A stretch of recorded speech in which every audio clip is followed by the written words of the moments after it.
Hi hello guys அனைவருக்கும் வணக்கம். இந்த வீடியோவில் நாம் என்ன பார்க்க போகிறோம் அப்படின்னா, எஸ்பிஓ நோட்டீஸ் போர்டில் 4 இன்ஃபர்மேஷன் வந்து பார்த்தீங்கன்னா ஷேர் பண்ணியிருக்காங்க. ஸோ அது என்னென்னலாம் பார்த்துட்டு நெக்ஸ்ட் அதை பற்றி ஃபுல் டீட்டெயிலாக வந்து பார்த்தீங்கன்னா நான் உங்களுக்கு சொல்ல போகிறேன். ஸோ வீடியோ ஸ்கிப் பண்ணா பாருங்கள். கண்டிப்பாக இந்த வீடியோ உங்களுக்கு ரொம்ப யூஸ்ஃபுல்லாக இருக்கும். ஸோ ஃபஸ்ட்டு என்ன சொல்லியிருக்காங்க அப்படின்னா, இப்போ நம்ம ரிக்வஸ்ட் கொடுத்துருக்கோம் இல்லையா, விட்ரால் ரிக்வஸ்ட்டு, அந்த அமௌண்ட்டு எப்போ வரும் அப்படின்னு பார்த்தீங்கன்னா சொல்லியிருக்காங்க. நெக்ஸ்ட் என்னென்னா ஒர்க்கு எப்போ ஸ்டார்ட் ஆக போகுது அதை பற்றி சொல்லியிருக்காங்க. யூடியூபர்ஸ்க்கு வந்து பார்த்தீங்கன்னா ஒரு ரிக்வஸ்ட் வந்து பார்த்தீங்கன்னா வச்சுருக்காங்க, அதுவுமே பார்க்கலாம். வீடியோ செலக்ஷன் அது எந்த நிலையில் வந்து பார்த்தீங்கன்னா இருக்குது, ஸோ அதையுமே பார்க்க போகிறோம். ஸோ இந்த 4 பாயிண்ட் வந்து பார்த்தீங்கன்னா ரொம்பவே இம்பார்ட்டன்ட். ஸோ எஸ்பிஐயில் நீங்கள் இருக்கீங்க அப்படின்னா ஓகேங்களா. ஸோ இப்போ ஃபஸ்ட்டு என்னென்னா, விட்ரால் ரிக்வஸ்ட் கொடுத்தவங்களுக்கு எப்போ பணம் வரும் அப்படின்னு சொல்லியிருக்காங்கன்னா, இந்த மந்த் எண்டுக்குள்ளே மேக்ஸிமம் சொல்கிறாங்க. அப்போ மேக்ஸிமம் இந்த மந்த் எண்டுக்குள்ளனா மேபி வந்து பார்த்தீங்கன்னா இன்னும் ஒரு 15 அப்படி அந்த நாட்களுக்குள்ளே உங்களுக்கு வந்து பார்த்தீங்கன்னா வந்துடும் பார்த்தீங்கன்னா நாம் எதிர்பார்க்கலாம். ஏன்னா அவங்க மேக்ஸிமமாக மந்த் எண்டு தான் சொல்லியிருக்காங்க. ஸோ ஒரு சில காரணங்களை தள்ளி போட்டோம் அப்படின்னா அடுத்த மாதம் ஃபஸ்ட் வீக்குள்ளே கண்டிப்பாக நம்மளுக்கு வந்துடும் ஓகேங்களா. அப்போ எல்லாருக்குமே ஒரு ஹாப்பியான நியூஸ் என்ன அப்படின்னா, கிட்டத்தட்ட வந்து விட்ரால் ரிக்வஸ்ட் கொடுத்துருக்குள்ள மக்கள் பொறுத்த வரைக்கும் எத்தனை பேர்னா 1,50,000 சாரி அதான் 1,50,000 பேர் கிட்ட வந்து பார்த்தீங்கன்னா விட்ரால் ரிக்வஸ்ட் பார்த்தீங்கன்னா கொடுத்துருக்காங்க. ஏன்னா நிறைய பேர் வந்து பார்த்தீங்கன்னா இன்ஆக்டிவ் ரீஃபண்ட் அதுமாரி வாங்கிட்டாங்க இல்லையா. இப்போது இருக்கிறது எவ்வளோ பேர் இருப்பாங்க, ஒரு 1,50,000 பேர் பார்த்தீங்கன்னா இருப்பாங்க. ஸோ அத்தனை நபர்களுமே வந்து பார்த்தீங்கன்னா விட்ரால் ரிக்வஸ்ட் கொடுத்துருக்காங்க. அவங்களுக்குமே இந்த மந்த் எண்டுக்குள்ளே எல்லாருக்குமே வந்து பார்த்தீங்கன்னா பேமெண்ட் போடுற மாதிரி சொல்லியிருக்காங்க. அதனால் ஸோ விட்ரால் ரிக்வஸ்ட் கொடுத்தவங்களுக்கு ரொம்பவே ஹாப்பியான நியூஸ்னே சொல்லலாம். ஏன்னா இந்த மந்த் எண்டுக்குள்ளே வந்துச்சு அப்படின்னா எல்லாருக்குமே ரொம்ப யூஸ்ஃபுல்லாகவே இருக்கும். ஸோ நெக்ஸ்ட் பாயிண்ட் என்ன அப்படின்னா, ஒர்க் எப்போ ஸ்டார்ட் ஆகும். ஸோ இதான் மக்களுடைய நிறைய கேள்வி. ஸோ எப்போ ஸ்டார்ட் ஆகும்னு சொல்லியிருக்காங்கன்னா, இந்த வீக் எண்டுக்குள்ளே கண்டிப்பாக ஸ்டார்ட் ஆகிடும். அதாவது சாட்டர்டே சண்டே, நாளைக்கு வந்து ஃப்ரைடே. ஸோ வந்து சாட்டர்டே சண்டேக்குள்ளே ஸ்டார்ட் ஆகலாம். இல்லை அப்படின்னா அடுத்த வீக்கு கம்மிங் வீக்கில் வந்து நம்மளுக்கு ஸ்டார்டிங்கில் மண்டே டியூஸ்டேயில் நம்மளுக்கு வந்து அதாவது பேட்சாக நம்மளுக்கு ஒர்க் ஸ்டார்ட் பண்ண போகிறாங்க. ஸோ எல்லாருமே மொத்தமாக ஒர்க் வந்து ஸ்டார்ட் பண்ண போகிறது கிடையாது. பேட்சாக தான் வந்து பார்த்தீங்கன்னா ஸ்டார்ட் பண்ண போகிறாங்க. அதே போல் முக்கியமான விஷயம் என்ன அப்படின்னா, உங்களுக்கு அதாவது இப்போ நியூவாக உள்ள என்ட்ரியாக இருக்கும் இல்லையா, சேல்ஸ் டீம் ப்ரொமோஷன் டீம்னு.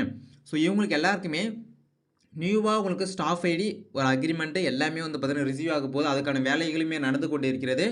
ஏன் அப்படின்னா, ஒரு ப்ரைவேட் கம்பெனியில் நம்ம ஒர்க் பண்ணுறோம் அப்படின்னா, ஸோ அதுக்கான ஒரு இதெல்லாம் வந்து பண்ணணும் இல்லையா. ஸோ அப்போ நம்ம பழைய எஸ்பிஐயில் வந்து இப்போ புதுசாக ப்ரைவேட் லிமிட்டுக்கு வந்திருக்கோம். அப்போ நம்மளுக்கு புதுசாக ஒரு ஸ்டாஃப் ஐடி, புதுசாக ஒரு அக்ரிமெண்ட் எல்லாமே வந்து பார்த்தீங்கன்னா ரெடி ஆகிட்டு இருக்குங்க ஓகேங்களா. ஸோ ஓகே, செகண்ட் விஷயம். தேர்டு என்னென்னா, யூடியூபர்ஸ்க்கு ஒரு ரிக்வஸ்ட் வந்து பார்த்தீங்கன்னா வச்சுருக்காங்க. ஸோ இப்போது மேக்ஸிமம் நோட்டீஸ் போர்டில் வந்து ஒரு இன்ஃபர்மேஷன் ஷேர் பண்ணுறாங்க அப்படின்னா, அந்த இன்ஃபர்மேஷன் வந்த டைமில் வந்து 24 மணி நேரத்துக்குள்ளே நீங்கள் அந்த இன்ஃபர்மேஷன் ஷேர் பண்ணிடணும். சப்போஸ் உங்களுக்கு யூடியூப்பில் ஷேர் பண்ணுறதுக்கு முடியாத பட்சத்தில் நீங்கள் வந்து பார்த்தீங்கன்னா அதுக்கப்புறமா நீங்கள் ஷேர் பண்ண வேண்டாம் அப்படி பார்த்தீங்கன்னா சொல்லியிருக்காங்க. ஏன் அப்படின்னா, விட்ரால் ரிக்வஸ்ட் வந்து பார்த்தீங்கன்னா கொடுக்க சொல்லி கிட்டத்தட்ட ஒரு 2 நாள் டைம் கொடுத்தாங்க. நம்மளுக்கு வந்து சண்டே ஃபுல்லாக இருந்தது, மண்டே ஃபுல்லாகவும் இருந்தது. ஆனால் நேற்று வந்து பார்த்தீங்கன்னா ஒரு 4 யூடியூபர்ஸ் வந்து பார்த்தீங்கன்னா போட்டிருக்காங்க. ஸோ அந்த மாதிரி சொல்லியிருக்காங்க. அதனால் ஒரு இன்ஃபர்மேஷன் வந்து பார்த்தீங்கன்னா நம்ம லேட்டாக கொண்டு போய் சேர்க்கறதுனால ஸோ நம்மளுக்கு சப்ஸ்கிரைபருமே வந்து பார்த்தீங்கன்னா கண்டிப்பாக அது வந்து பாதிக்கும். நம்மளை நம்பி சப்ஸ்கிரைப் பண்ணியிருப்பாங்க. இவங்களை வந்து பார்த்தீங்கன்னா இவங்க போட்டால் அது கரெக்டாக இருக்குன்னு சொல்லிட்டு, ஸோ அதனால் நீங்கள் உங்களுடைய யூடியூபர்ஸை ஸோ உங்களுடைய ஃபேமிலியை வந்து பார்த்தீங்கன்னா நீங்கள் வந்து ஏமாற்ற வேண்டாம் அப்படின்னு சொல்லிட்டு நம்ம நினைக்கிறோம். ஏன் அப்படின்னா, ஸோ நீங்கள் வந்து பார்த்தீங்கன்னா போட்ட வீடியோவால் நிறைய பேர் ஸோ ஓகே இவங்க வீடியோ போட்டால் நம்ம ரிக்வஸ்ட் வந்து கொடுத்துக்கலாம், அந்த மாதிரி இருக்கிற நண்பர்களும் பார்த்தீங்கன்னா இருக்காங்க. அதனால் முடிஞ்ச அளவுக்கு நோட்டீஸ் போர்டு இன்ஃபர்மேஷன் வருது அப்படின்னா அடுத்து 24 மணி நேரத்துக்குள்ளே போட்டால் போடலாம். இல்லை அப்படின்னா நீங்கள் வந்து பார்த்தீங்கன்னா ஜஸ்ட்டு ஸ்கிப் பண்ணிடலாம். உங்களுக்கு ஏதாச்சும் ஒர்க் இருந்துச்சு அப்படின்னா ஓகேங்களா. ஸோ இது ஒரு ரிக்வஸ்ட்டாகவே வச்சுருக்காங்க எஸ்பிஐ சைட்லேருந்து. ஸோ இது தேர்ட் விஷயம். ஃபோர்த் விஷயம் என்ன அப்படின்னா, பிடிஓ செலெக்ஷன் இன்ஃபர்மேஷன். ஸோ இதை பற்றி தான் நிறைய பேர் நிறைய கனவுகளோட நிறைய பேர் வந்து பார்த்தீங்கன்னா பயணிச்சுட்டு இருக்கோம். ஸோ இப்போ இதில் வந்து பிடிஓ செலெக்ஷனை பொறுத்த வரைக்கும் நேற்று 10 மணி வரைக்கும் அந்த மெயில் மட்டுமே அப்செட் பண்ணியிருக்காங்க. அதுக்கப்புறமா அந்த மெயில் எதுவுமே அப்செட் பண்ண கிடையாதுங்க. பிடிஓக்கு ஃபஸ்ட்டு செலெக்ஷனுக்கு முதல்ல உங்களுக்கு என்ன இருக்கணும் அப்படின்னா டைமிங் தாங்க. ஒரு விஷயத்தை சொல்கிறோம் அப்படின்னா எந்த டைமில் பண்ணுறோம், ஸோ எவ்வளோ சீக்கிரமாக பண்ணுறோம், எவ்வளோ கரெக்டாக பண்ணுறோம், இதுதான் முக்கியமான விஷயம். அப்போ நேற்று கிட்டத்தட்ட மதியம் போல் ஆரம்பித்தாங்க. ஸோ இன்றைக்கி அது நைட்டு 10 மணிக்குள்ளே யாரெல்லாம் மெயில் அனுப்பிச்சிருக்காங்களோ அவங்களுக்கு அதெல்லாம் பார்த்துட்டு நிறைய மெயில் வந்திருக்கான். கிட்டத்தட்ட ஒரு 500 மெம்பர்ஸ் தான் அங்கே வேக்கன்சி இருக்குது. 500 மெம்பர் வேக்கன்சிக்கு நிறைய பேர் மெயில் வந்து பண்ணியிருக்காங்க. அதில் யாரெல்லாம் எஸ்பிஓக்கு கரெக்டாக இருப்பாங்க, யாரெல்லாம் அவங்களுக்கு ஓகேவோ இருக்கோ ஸோ அவங்களுக்கு பார்த்தீங்கன்னா டிசைட் பண்ணிவிட்டு சொல்கிறேன்னு சொல்லியிருக்காங்க. அதையும் நோட்டீஸ் போர்ட்லேயே சொல்லுவாங்க. ஸோ பிடிஓ செலெக்ஷன்லாம் பண்ணிட்ட பிறகு நார்மலாக செலெக்ஷன் பண்ண மாட்டாங்க, எல்லாரும் ஃபில்டர் பண்ணுவாங்க. ஃபில்டர்லாம் பண்ணிவிட்டு ஸோ நெக்ஸ்ட்டு கால் வெரிஃபிகேஷனோ இல்லை வீடியோ வெரிஃபிகேஷனோ இல்லை வந்து பார்த்தீங்கன்னா மற்றபடி நேரில் கூட கூட்டு இன்டர்வியூ பண்ணுற அளவுக்கு வரலாம் தான் நான் நினைக்கிறேன். ஏன்னா இவங்க பிடிஓ செலெக்ஷனை பொறுத்த வரைக்கும் ஃப்யூச்சரில் இவங்களாம் எஸ்பிஓவில் பர்மனெண்ட்டாக ஹெட் ஆஃபீஸில் வேலை செய்ய போகிறவங்க. ஸோ அப்போ அவங்களுக்குலாம் வந்து பார்த்தீங்கன்னா கண்டிப்பாக இந்த மாதிரி இருக்கலாம்னு சொல்லிட்டு நம்ம நினைக்கிறோம். அதே போல் இதில் என்னென்ன கண்டிஷன் சொல்லிட்டு உங்களுக்கு தெரிஞ்சிருக்கும். இது வீடியோ போட முடியல அதெல்லாம்.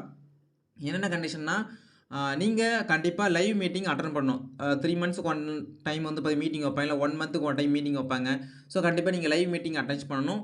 அதே போல உங்களுக்கு கீழ மெம்பர்ஸ் குடுத்தோம் அப்டின்னா, நீங்க அத கைட் பண்ணுவீங்களா அந்த மெம்பர்ஸ்லாம்? அந்த மாரி கேட்டிருக்காங்க. ஸோ இதான் முக்கியமான விஷயம். அதே மாரி 10 டைரக்ட் குடுத்துருக்காங்க.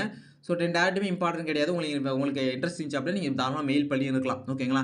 ஸோ மெயில் பண்ணத ஒரு ஸ்கிரீன்ஷாட் எடுத்து வச்சுங்க பத்திரமா. ஸோ வீடியோ செலக்ஷன் படுத்தி அடுத்த இன்ஃபர்மேஷன் வந்து பார்த்தீங்கன்னா, நோட்டீஸ் போர்ட்ல வந்து பார்த்தீங்கன்னா குடுப்பாங்க. ஓகேங்களா? ஸோ மேபி ஒர்க் ஸ்டார்ட் பண்றதுக்கு முன்னாடியே நம்மளுக்கு வீடியோ செலக்ஷன் பண்ணிருவாங்க தான் நான் நெனைக்கிறேன். பார்க்கலாம். ஏன்னா டீம் வந்து இப்ப ஸ்ப்ளிட் பண்ணியாச்சு. இப்ப அடுத்ததா வந்து new staff ID, next agreement. இது 2த்தையும் முடிச்சிட்டோம் அப்டின்னா, வீடியோ செலக்ஷன் பண்ணி டீம வந்து ஸ்ப்ளிட் பண்ணுவாங்க. டீம ஸ்ப்ளிட் பண்ணி எல்லாருக்கும் குரூப் கிரியேட் பண்ணி, அதுல வந்து பார்த்தீங்கன்னா விட்டுருவாங்க தான் நான் நெனைக்கிறேன். ஸோ வெயிட் பண்ணி பார்க்கலாம். ஓகேங்களா? ஸோ எல்லாருமே நோட்டீஸ் போர்ட வாட்ச் பண்ணுங்க. ஸோ நோட்டீஸ் போர்டு தான் முழுக்க முழுக்க இன்ஃபர்மேஷன் கொட்டி ஓகே கைஸ். இந்த வீடியோ உங்களுக்கு பிடிச்சிருக்குன்னு நினைக்கிறேன். பிடிச்சிருந்தா உங்க ஃப்ரெண்ட் அண்ட் ஃபேமிலிக்கு மறக்காம ஷேர் பண்ணுங்க. ஸோ அடுத்தது சந்திக்கிறேன். அது அன்பு அன்பு அஃபிஷியல். Thank you sir. பாய்.